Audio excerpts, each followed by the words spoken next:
Hi, my name is Willy Shih, and I teach at the Harvard Business School. I'm going to talk about what I think supply chains are going to look like in a post-pandemic world. I think it's helpful to start with a little background on the structure of modern supply chains as we see them before the pandemic hit. We live in a world where products are formulated and assembled in one country, region, or part of the world using raw materials, critical components, or subassemblies that might have come from many other countries that were far, far away. And in many cases, we see regions or countries like China that have a disproportionate dominance in the manufacture of particular products. Certainly in the case of China, this is a relatively recent phenomena, really the last 30 years. The rationale for global supply chains really comes from expansion of the tradable sector. As technology has gotten more complex, we have had to turn to a model where there is increasing specialization, particularly in the production of components and subassemblies. The modularization of many products, especially what we see in the IT space, has enabled a specialization and division of labor. We only have to look inside a modern laptop computer or phone to get a picture of this. We see components that come from a whole range of suppliers. For example, in the notebook computer, the microprocessor most likely comes from either Intel or AMD. AMD in turn relies on a supplier, Taiwan Semiconductor Manufacturing, to produce those chips for it. But it's more than just the microprocessor. You see components like the battery or the keyboard, which the assembler of this notebook has had to go to a supplier. What's really interesting is if you look at very complex technologies like the LCD display screen. In this case, it was assembled by really a network of suppliers. At one end, the first tier supplier is somebody who assembles the notebook module.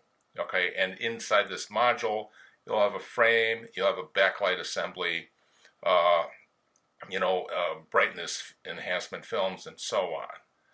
And then a key component of the module, of course, is the raw LCD panel itself. The LCD panel itself was probably manufactured by a relatively small handful of manufacturers, all located within 2 time zones in East Asia.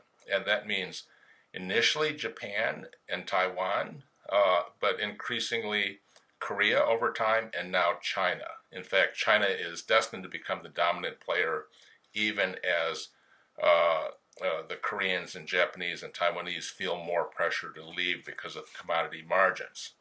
Okay, but this LCD panel in turn relies on another tier of suppliers to provide the glass sheets, the polarizer films, the color filter array chemicals, the silicon sputtered onto the glass.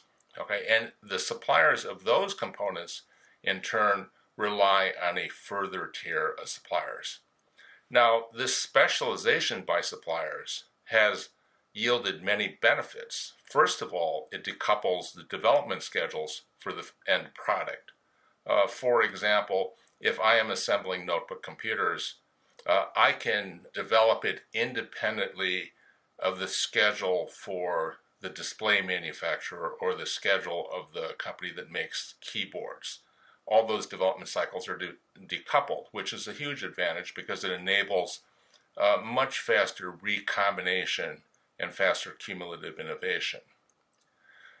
But it's a little more complicated. It means we get complex supply networks and these tiers of suppliers where an assembler relies on a next tier to provide components and subsystems, who in turn relies on a next tier. Now, the consequences of this redistribution of production have been many.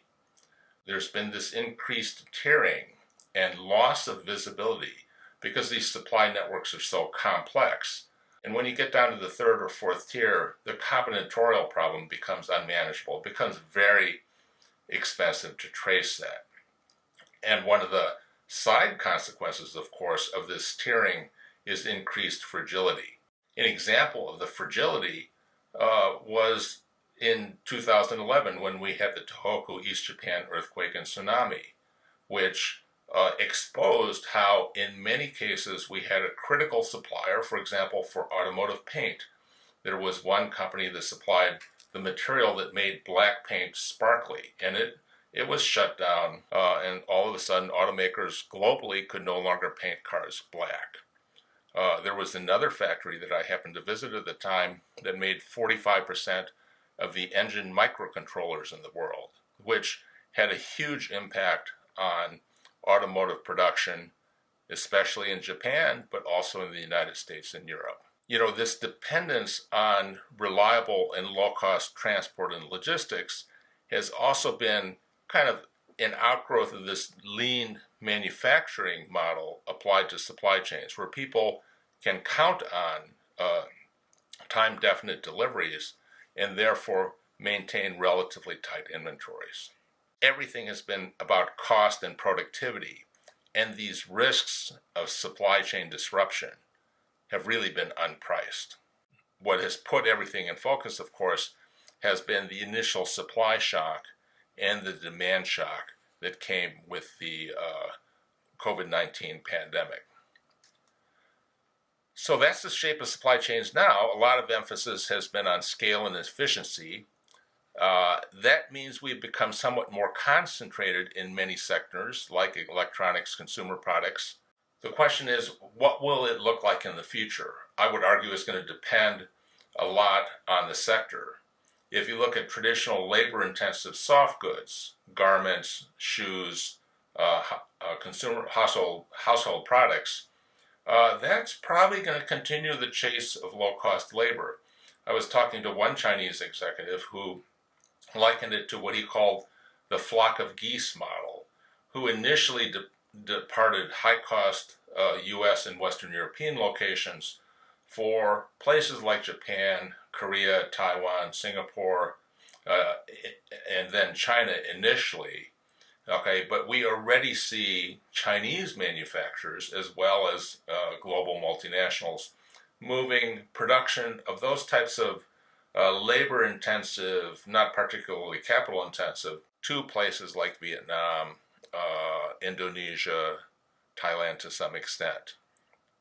In electronics, we've seen an enormous concentration in China, and that's because in the period from the late 1990s until I would argue about 2010 to 2015, China put a high emphasis on bringing in the supply chain domestically. When China first opened up, it was primarily an assembly operation with logistics providers who assembled kits sourced from all over the world and shipped them into export processing zones. China dangled a lot of incentives around manufacturers to get those supply chains localized into China, first and foremost by offering access to the domestic market when you had greater than 50% content, right? So I would say between the late 90s and certainly around 2010, we've seen a massive relocation in electronics and a lot of technical products for the entire supply chains into China. How about autos? Autos is probably a preview of what I think the world is going to look like. In the automotive market, we already see a heavily regionalized production. That might be a preview of what we're going to see, which is more regional focus of I want to manufacture in market for those markets. Already you're seeing some of that movement with companies like Apple, who got their supplier Pegatron to sell their Chinese manufacturing operations to a Chinese company, Luxshare, so that they would have a Chinese manufacturer for the Chinese market. Now, one of the questions a lot of people ask me is, will we see more reshoring? I would say, first of all, there's going to be no tolerance for higher prices from consumers, especially in this global recession that we are suffering through. There's still going to be demands on efficient use of capital and capacity. Scale advantages will persist, and this will be important for those industries that have a large footprint in China. But at the same time, resilience is on everybody's mind and those unpriced risks, I think for a while at least, we will see more risk analysis in the form of supply chain mapping and categorization of suppliers. How much impact is this going to have on my revenue? Is it low, medium, or high risk?